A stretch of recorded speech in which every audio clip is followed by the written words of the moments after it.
बैठे बीच जंगल में बैठे जपत है सतनाम गा। भागे जागे मोरे छत्तीसगढ़ के पावन बन गे धाम गा। भागे जागे मोरे छत्तीसगढ़ के पावन बन गे धाम गा।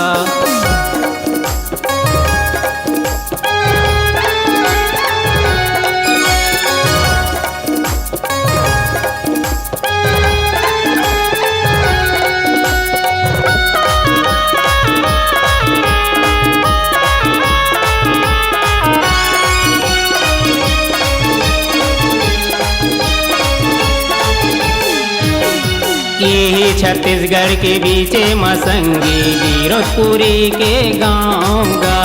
माता यमरौतिन के लाला के थे गुरु घासी ओखर नाम गा।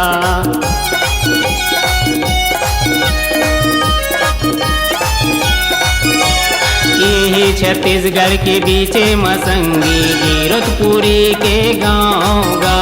माता यमरौतिन के लाला के थे गुरु घासी ओखर नाम गा।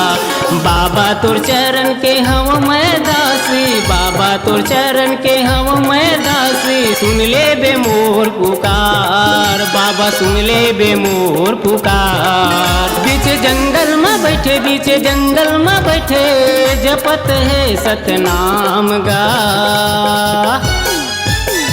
भागे जागे मोरे छत्तीसगढ़ के पावन बन गे धाम गा। भागे जागे मोरे छत्तीसगढ़ के पावन बन गे धाम गा।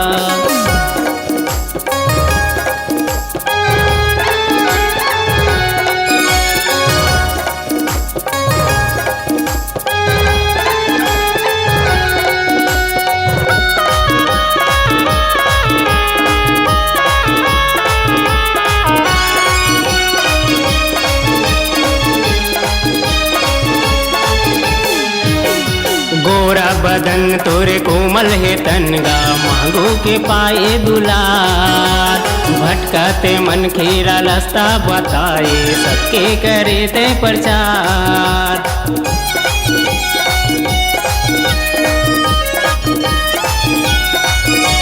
गोरा बदन तोरे कोमल है तनगा, मांगो के पाए दुलार। भटकाते मन खेला रास्ता बताए, सबके करे ते प्रचार। बाबा तोर चरण के हम मैं दासी, बाबा तोर चरण के हम मैं दासी। सुन ले बे मोर पुकार, बाबा सुन ले बे मोर पुकार। बीच जंगल में बैठे बीच जंगल में बैठे जपत है सतनाम गा। भागे जागे मोरे छत्तीसगढ़ के पावन बन गे धाम गा। भागे जागे मोरे छत्तीसगढ़ के पावन बन गे धाम गा।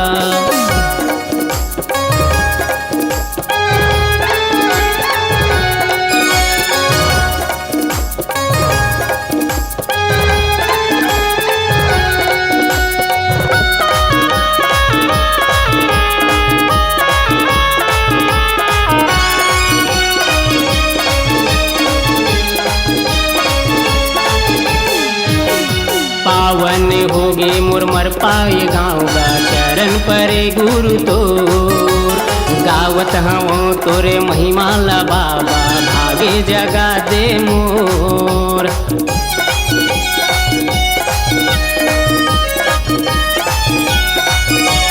पावन होगे मुरमर पाए गाँव गा, चरण परे गुरु तोर।